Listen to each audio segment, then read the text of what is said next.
இன்றைக்கி நாம் மண் சட்டியில் மீன் குழம்பு வைக்க போகிறோம். மீன் உடையாமல் எப்படி செய்கிறது, மீன் குழம்பு எப்படி திக்கான கன்சிஸ்டன்சியில் வைக்கிறதுன்றத இந்த வீடியோவில் நம்ம பார்க்கலாம்.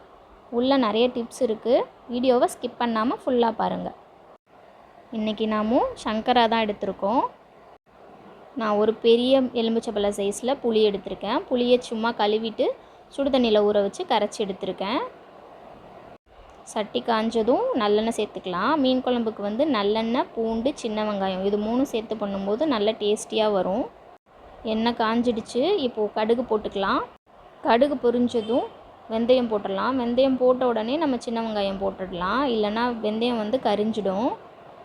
ஒரு பெரிய வெங்காயம், உப்பு இதை நல்லா சேர்த்து மிக்ஸ் பண்ணிடலாம். நல்லா வதங்கி வரட்டும்.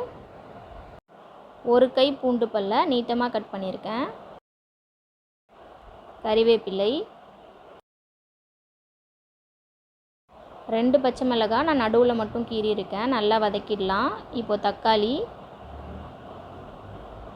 கொஞ்சமாக மஞ்சள்தூள் சேர்த்து நல்லா வதக்கிடலாம். இப்போது நல்லா வதங்கி வந்துடுச்சு. இப்போ ஒரு 4 டேபிள் ஸ்பூன் மிளகாய் தூள் போட்டுக்கலாம். 3 டேபிள் ஸ்பூன் குழம்பு மல்லித்தூள், தனி மல்லித்தூள் இருந்தாலும் சேர்த்துக்கலாம். சீரகத்தூள் 1/2 டீஸ்பூன், சோம்புத்தூள் 1/2 டீஸ்பூன் சேர்த்து நல்லா மிக்ஸ் பண்ணிக்கலாம். அப்படியே கொஞ்சம் நேரம் சிம்லே இருக்கட்டும். நல்லா வதக்கி விட்டுடலாம். இப்போ கொஞ்சமாக புளி தண்ணி சேர்த்து இதை கொதிக்க விட்டுடலாம். இந்த இஞ்சி, பூண்டு, மசாலா, தக்காளி, வெங்காயம் எல்லாம் சேர்ந்து ஒரு க்ரீமியான டெக்ஸ்சர் கிடைக்கும். அதனால் இப்போது நல்லா கொதிச்சு வந்துடுச்சு. இந்த டைமில் நம்ம எல்லா புளி தண்ணியும் சேர்த்துடலாம். இந்த டைமில் நம்ம கன்சிஸ்டன்சி பார்த்துட்டு அதுக்கேற்ற மாதிரி தண்ணி ஊற்றிக்கலாம். கொதி நல்லா வந்துடுச்சு. நல்லா கொதித்த பிறகு ஒரு தட்டு போட்டு மூடி வச்சிடலாம்.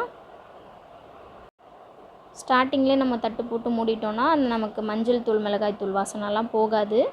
சீக்கிரமாக திக்கும் ஆகாது, தண்ணியாகவே இருக்கும் குழம்பு. அதனால் திறந்தே இருக்கட்டும் கொஞ்சம் நேரம். அதுக்கப்புறமா கொதி நல்லா வந்த பிறகு நம்ம மூடி வச்சிடலாம். இப்போது நான் திக்கான தேங்காய் பால் எடுத்திருக்கேன். அதை கொஞ்சமாக சேர்த்துக்கலாம். சேர்த்துட்டு இந்த டைமில் டேஸ்ட் பார்த்துடலாம். ஏதாவது பத்தலை அப்படின்னா அந்த டைமில் அட்ஜஸ்ட் பண்ணிக்கலாம். குழம்பு ரொம்ப திக்காக இருந்ததுன்னா அந்த டைமில் நம்ம தண்ணி சேர்த்துடலாம். மீன் போட்டதும் மீன் குழம்பு அப்சர்வ் பண்ணிவிடும். அப்போ நமக்கு கம்மியாக மாதிரி ஆகிடும். குழம்பு ரொம்ப திக்காகவும் இருக்கும். அதனால் இந்த டைமில் கொஞ்சமாக தண்ணி ஊற்றி மூடி வச்சிடலாம். இப்போ நல்லா கொதி வந்துடுச்சு. குழம்போட கன்சிஸ்டன்சி, டேஸ்ட் எல்லாம் கரெக்டாக இருக்குது. இப்போது சிம்மில் வச்சுட்டு நம்ம மீனெல்லாம் எடுத்து இது உள்ளே போட்டுடலாம்.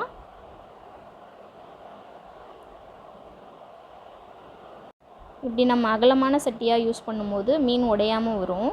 சின்ன சட்டியாக வச்சுட்டோன்னா நம்ம கரண்டி வச்சு கிண்டும் போது அது இடம் பற்றாமல் உடஞ்சிடும்.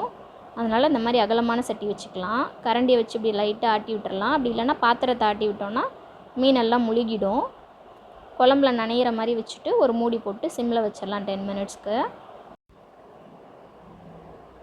இப்போது மீன் நல்லா வெந்து வந்துடுச்சு. குழம்பும் நல்லா திக்கான கன்சிஸ்டன்சியில் இருக்குது.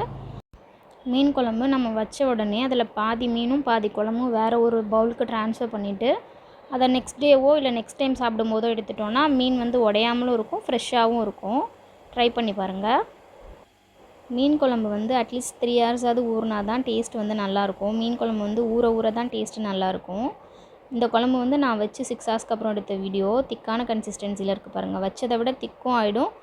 மீன் உடையாமலே நல்லாவும் இருக்குது. சொல்லப்போனால் மறுநாள் இன்னும் சூப்பராக இருக்கும் மீன் குழம்பு. மீன் உடையாமல் இருக்க நான் உங்களுக்கு இன்னொரு டிப்பும் தரேன். நம்ம குழம்பு செஞ்சு ஃபஸ்ட் டைம் சாப்பிட்டுட்டு நெக்ஸ்ட் டைம் சாப்பிடும்போது சூடு பண்ணுவோம் இல்லையா, அப்போ நம்ம மீனெல்லாம் ஜல்லிக்கரண்டியில் எடுத்து வேறு ஒரு பவுலில் ட்ரான்ஸ்ஃபர் பண்ணிவிட்டு குழம்பு நல்லா கொதித்த பிறகு அந்த குழம்பு உள்ளே போட்டோம் அப்படின்னா உடையாமல் நல்லாயிருக்கும். நான் சொன்ன டிப்ஸ் எல்லாம் உங்களுக்கு பிடிச்சிருந்துச்சுன்னா என் சேனலை சப்ஸ்கிரைப் பண்ணுங்கள், லைக் பண்ணுங்கள், ஷேர் பண்ணுங்கள். தேங்க்ஸ் ஃபார் வாட்சிங்.